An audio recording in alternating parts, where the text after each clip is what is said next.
नमस्कार दोस्तों, आपका बहुत बहुत स्वागत है इस वीडियो में। दोस्तों, मुंबई में मराठी को अनिवार्य कर दिया गया है ऑटो और टैक्सी ड्राइवर्स के लिए, जो कैब चलाते हैं उनके लिए। तो दोस्तों, आज का वीडियो काफी इंपॉर्टेंट है। और सबसे पहले मैं आपको बता दूं कि मैं मुंबई में सन 2006 से लेकर 2020 तक था, यानी 15 साल तक मैं मुंबई में था। बाय प्रोफेशन में एक सिंगर, और मुंबई में मैं बार में एज अ सिंगर काम करता था। तो मैं मुंबई में एक दो दिन नहीं, 15 सालों तक कंटिन्यू था। और मैं मुंबई को बहुत अच्छे तरीके से जानता हूँ। वहाँ के लोग जो हैं, स्पेशली जो मराठी लोग हैं, उनको भी बहुत अच्छी तरीके से जानता हूँ। क्योंकि होटल में जब मैं काम करता था तो मेरे साथ जितने भी आर्टिस्ट काम करने वाले होते थे, वो ज्यादातर महाराष्ट्रियन होते थे। और मैं उनके साथ ही काम करता था, लेकिन मुझे मराठी नहीं आती, मैं मराठी कभी नहीं बोलता। ये मेरे साथ काम करने वाला अगर कोई इस वीडियो को देखेगा तो यहाँ पर कमेंट करके वो बता भी सकता है, क्योंकि मैंने कभी मराठी नहीं बोला। मैंने कभी मराठी गाना भी नहीं गाया होटल में। मुझे जो भी ऑर्गेनाइजर काम पे रखता था, वो हिंदी सिंगिंग के लिए रखता था, क्योंकि मेरा हिंदी गानों का जो स्टॉक है वो बहुत तगड़ा है। तो कई बार ऐसा हुआ है कि मुझे जो सामने वाला ऑर्गेनाइजर होता था, जिसका बैंड होता था होटल में, तो वो महाराष्ट्रियन होता था, मराठी होता था। लेकिन वो मुझे काम पे रखता था और मेरे को सबसे ज्यादा पेमेंट भी देता था, क्योंकि मेरा हिंदी का स्टॉक बहुत तगड़ा था। और मैं हिंदी के सारे ही गाने गाता हूँ। हालांकि मेरे साथ एक ऐसा भी सिंगर होता था जो मराठी गाने गाता था। उसको हिंदी गाने नहीं आते थे ज्यादा, वो मराठी गाने ही गाता था। तो मैंने मराठी लोगों के साथ बहुत काम किया है। बट मुझे कभी किसी मराठी आर्टिस्ट ने मराठी बोलने के लिए फोर्स नहीं किया, मराठी गाना गाने के लिए मुझे कभी किसी ऑर्गेनाइजर ने फोर्स नहीं किया। मैं हिंदी ही गाता था और इसीलिए लोग मुझे काम पर रखते थे। मेरे बहुत सारे फ्रेंड ऐसे हैं जो महाराष्ट्रियन हैं, और उनके साथ मेरी अच्छी खासी दोस्ती थी। जब मैं मुंबई में रहता था, काम करता था, तो हम लोग एक साथ खाते पीते उठते बैठते सब कुछ करते थे। तो आज जो सीन मैं देख रहा हूँ कि मुंबई में ऑटो टैक्सी ड्राइवर जो हैं, जो कैब चलाने वाले हैं, जो गरीब हैं, यूपी के हैं, बिहार के हैं, और जिनको मराठी अनिवार्य होने की वजह से बहुत मुश्किलों का सामना करना पड़ रहा है। तो वो कई सारे ऐसे भी वीडियो मैंने देखे जिसमें कई लोग रो भी रहे हैं। एक ऑटो वाले को मैंने देखा, वो रो रहा था। और उसका कहना यही था कि अभी वो नया नया मुंबई में आया है, और इन लोगों ने केवल मराठी सीखने के लिए 1 महीने का ही समय दिया है। तो 1 महीने में कैसे मैं मराठी सीख सकता हूँ? मुझे तो ठीक से हिंदी भी नहीं आती। तो दोस्तों, आज मैं आपको इस वीडियो में जो कुछ बताने वाला हूँ, एकदम ब्लंट ओपिनियन है मेरा। जो मैं आपको बताऊंगा एकदम सटीक बताऊंगा।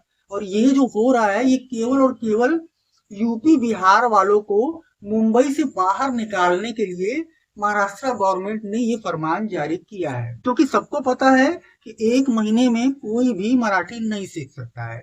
और जिसको लगता है कि सीख सकता है, तो मैं उसको 1 साल का समय देता हूँ। वो महाराष्ट्रियन आदमी कोई भी हो, मैं उसे 1 साल का समय देता हूँ। अगर वो 1 साल में 10% भी भोजपुरी बोलना सीख जाएगा, तो मैं मानूंगा कि ये बात सही है और 1 महीने में मराठी सीखा जा सकता है। मैं 1 साल का समय देता हूँ किसी भी मराठी आदमी को, कि वो भोजपुरी का पूरा नहीं, केवल 10% सीख कर बताए।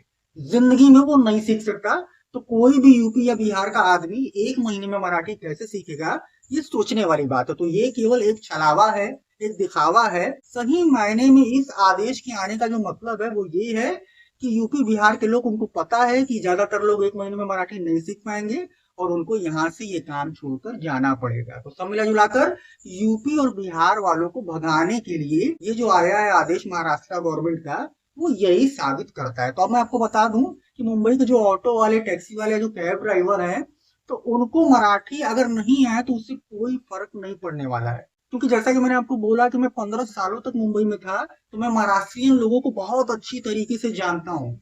जैसा कि मैं अपने पिछले वीडियोस में बता चुका हूँ कि ज्यादातर, यू कैन से दैट 99.9% जो महाराष्ट्रियन लोग होते हैं, वो बेवड़े होते हैं, जीएम का क्वार्टर मारते हैं। अमीर हो, गरीब हो, छोटा हो, बड़ा हो, उससे मतलब नहीं है। वो दारू जरूर पिएगा। अब दूसरी बात मैं आपको बता दूं कि मुंबई में जो महाराष्ट्रियन लोग हैं, उनमें से 100 में से 99%, 99% जो लोग हैं, वो गरीब तबके के हैं। झोपड़े में, चौल में, टपरे में रहने वाले महाराष्ट्रियन हैं। कोई बड़े आदमी नहीं है। तो ऑटो या टैक्सी ड्राइवर्स के लिए मराठी अनिवार्य करने का जो सख्त कानून आया है महाराष्ट्र में, स्पेशली मुंबई में, यू कैन से दैट, जो आया है, तो वो बिल्कुल गलत है। क्योंकि जो महाराष्ट्रियन आदमी है, उसकी तो औकात ही नहीं है ऑटो या टैक्सी करके कहीं जाने की। जो रियलिटी है वो मैं इस वीडियो में बता रहा हूँ, कि जो ओरिजिनल मराठी आदमी है मुंबई का, मैं एकदम पास से उन सबको जानता हूँ, देख चुका हूँ। तो ज्यादातर जो महाराष्ट्रियन लोग हैं, उनकी औकात ही नहीं है कि वो कहीं जाने के लिए ऑटो या टैक्सी को हायर करें। जो महाराष्ट्रियन लोग होते हैं, वो लोकल ट्रेन और वेस्ट की जो बस है, इसी को जो है आने जाने के लिए यूज करते हैं, क्योंकि ऑटो या टैक्सी करने का मतलब 100, 200, 400, 500 रुपए भाड़ा देना होता है, जो कि एक महाराष्ट्रियन आदमी जिंदगी में नहीं दे सकता है। क्योंकि मराठी आदमी की औकात 70 रुपए की क्वार्टर मारने की भर होती है, उससे ज्यादा की नहीं होती है। तो इस नियम को लाने का क्या मतलब हुआ? मुंबई में जितने भी ऑटो या टैक्सी को लोग हायर करते हैं, रोकते हैं या कहीं आते हैं जाते हैं, वो ज्यादातर आउटसाइडर होते हैं, हिंदी बोलने वाले होते हैं या तो फिर इंग्लिश बोलने वाले होते हैं। किसी भी महाराष्ट्रियन आदमी में इतनी औकात नहीं होती है कि वो टैक्सी से कहीं आए, ऑटो से कहीं जाए, ऐसा वो नहीं कर सकता। मैं महाराष्ट्रियन लोगों को एकदम अच्छे तरीके से जानता हूँ, तो ये जो नियम आया है इसका कोई मतलब नहीं है, क्योंकि महाराष्ट्रियन आदमी तो ऑटो टैक्सी करता ही नहीं। ऑटो टैक्सी तो आउटसाइडर करते हैं, जो मुंबई के बाहर के वहां पर है वो उसको यूज करते हैं। ज्यादातर महाराष्ट्रियन आदमी के पास तो 70 रुपए का क्वार्टर मारने का भी पैसा नहीं होता है। उसके लिए भी वो अपनी औरत को कहीं किसी घर में 2-4 जगह बर्तन झाड़ू पोछा करने का काम लगवाता है, फिर अपनी औरत को मार के उससे पैसे छीनता है, 70 रुपया, 80 रुपया, और उससे वो जीएम मारता है। तो वो क्या ऑटो से कहीं जाएगा, क्या टैक्सी को बुक करेगा, क्या वो कैब बुलाएगा? मैं 99% लोगों की बात कर रहा हूँ, 1% लोगों की बात नहीं कर रहा हूँ। तो ये नियम जो आया, ये एकदम पूरी तरीके से बेवकूफाना नियम इसको आप कह सकते हैं। अरे भाई, जब ऑटो टैक्सी यूज करने में मराठी सक्षम ही नहीं है, तो मराठी बोलने के लिए इन लोगों को आप क्यों फोर्स कर रहे हो? ज्यादातर आउटसाइडर ही टैक्सी को लेते हैं, ऑटो को लेते हैं, कैब को बुलाते हैं, महाराष्ट्रियन नहीं लेता है। अगर महाराष्ट्रियन को ऑटो से कहीं जाना भी हो, अगर उसको पूछता है कि भाई कितना लेगा, और ऑटो वाला बोलता है कि भाई मैं 100 रुपया लूंगा, तो महाराष्ट्रियन जो है कहता है कि तू जान दे। वो 70 रुपए का जीएम का क्वार्टर मारता है, उसके बाद 10 रुपए का लोकल ट्रेन का टिकट निकालता है, और भीड़ में धक्का खाते हुए वो अपने डेस्टिनेशन पे जो है पहुंच जाता है। महाराष्ट्रियन आदमी की जो रियलिटी है, आप चाहे भले मुझे इस पर बहुत सारे मराठी लोगों का कमेंट आएगा, मुझे गालियां देंगे, धमकी देंगे, मनसे के बहुत सारे लोगों का आएगा, वो सब आएगा, मुझे पता है। लेकिन जो रियलिटी वो मैं बोल रहा हूँ, 15 साल तक मैं मुंबई में था। मैं जब वहां पे रहता था, एकदम ओपनली आपको बता रहा हूँ, मेरा चाय नाश्ता, दिन का खाना, रात का खाना, सब मैं होटल में करता था। मैंने कभी भी मुंबई में खाना खुद से नहीं बनाया, चाय खुद से नहीं बनाया, मुझे पसंद ही नहीं है और मुझे आता भी नहीं है, क्योंकि मैंने कभी वैसा किया ही नहीं है। तो मेरा मुंबई में जब मैं रहता था, तो केवल चाय नाश्ता खाने में 500 रुपया रोज खर्चा हो जाता था, और मैं बाइक से चलता था। मैं आपको बता दूं कि मैंने मुंबई में कभी जो है लोकल ट्रेन, बेस्ट की बस, ये सब बस में तो कभी चढ़ा ही नहीं। मैं लोकल ट्रेन में तो मैं चढ़ा भी हूँ, बेस्ट में तो कभी मैं चढ़ा ही नहीं हूँ। बाद में मैंने बाइक ले लिया और मैं बाइक से हर जगह आता जाता था। और मैंने ज्यादातर, जैसा कि मैंने स्टार्टिंग में बताया, कि मेरे साथ काम करने वाले ज्यादातर महाराष्ट्रियन लोग ही होते थे। तो मैं आपको इतना तक बता दूं कि मैंने बहुत सारे ऐसे महाराष्ट्रियन आर्टिस्ट को देखा है, जो रात को 1:30 बजे काम खत्म होने के बाद, जैसे सपोज घाटकोपर में अगर हम लोग काम कर रहे हैं और सामने वाला डोंबिवली का रहने वाला है या कल्याण का रहने वाला है, उल्लासनगर का, अंबरनाथ का रहने वाला है, तो वो जो है उसकी इतनी औकात नहीं होती थी कि वो बाइक ले ले। जैसे कि मैं तो बाइक से जाता था, तो मैं बाइक से आ जाता था, मेरा घर कल्याण में था, तो अगर मैं घाटकोपर भी काम करता था, कुर्ला, भाया खला, कहीं भी, तो मैं बाइक से आ जाता था। लेकिन ज्यादातर महाराष्ट्रियन आर्टिस्ट को मैंने देखा है कि वो रात भर स्टेशन पर दारू, जीएम का क्वार्टर वो ले लेते हैं, और दारू पीकर वो स्टेशन पर बैठकर बिताते हैं, क्योंकि उनके पास बाइक खरीदने की उनकी औकात नहीं होती है, और ऑटो या टैक्सी करके अपने घर जाने की औकात भी नहीं होती है। 99% जो आर्टिस्ट हैं महाराष्ट्रियन लोग, जो बाहर में काम करते हैं, वो रात को होटल बंद होने के बाद, जब लोकल भी बंद हो जाती है, रात को 1:30 बजे से लेकर सुबह 4:30 बजे तक आपको स्टेशन पे ही मिलेंगे। तो आप खुद सोचो कि जिसकी औकात बाइक लेने की नहीं है, वो क्या ऑटो टैक्सी करेगा? तो आप इसी बात से अंदाजा लगाओ कि ये नियम केवल यूपी के लोगों को भगाने के लिए जो है लाया गया है, इसका कोई मतलब नहीं है। ज्यादातर महाराष्ट्रियन लोग गरीब तबके के हैं, और ये आप कह सकते हैं कि गरीबी की रेखा से भी नीचे वाले हैं। ज्यादातर जो महाराष्ट्रियन लोग हैं, ज्यादातर महाराष्ट्रियन लोगों की जो औरत होती है, बाई होती है, वाइफ होती है, वो दूसरों के घरों में झाड़ू पोछा, चौका बर्तन करने का काम करती है, और उसी से अपने घर का और अपने बच्चों का पालन पोषण करती है। क्योंकि महाराष्ट्रियन आदमी केवल बेवड़ा होता है, जीएम का क्वार्टर मार के मनसे जैसे ग्रुप में शामिल होकर ऐसी आलतू फालतू चीजें वो करने में लगा रहता है, और बहुत ही थर्ड क्लास का जो है उसका बिहेवियर होता है। ज्यादातर महाराष्ट्रियन लोग अनएजुकेटेड होते हैं, पढ़े लिखे नहीं होते हैं, उनका पढ़ाई से कोई लेना देना नहीं होता है, लेकिन वो अपने आप को ज्ञानी बहुत मानते हैं। तो इस नियम को लाने का कोई मतलब ही नहीं है, क्योंकि मुंबई में ऑटो या टैक्सी को महाराष्ट्रियन लोगों की औकात नहीं है कि वो बुक करें और कहीं आए या जाए।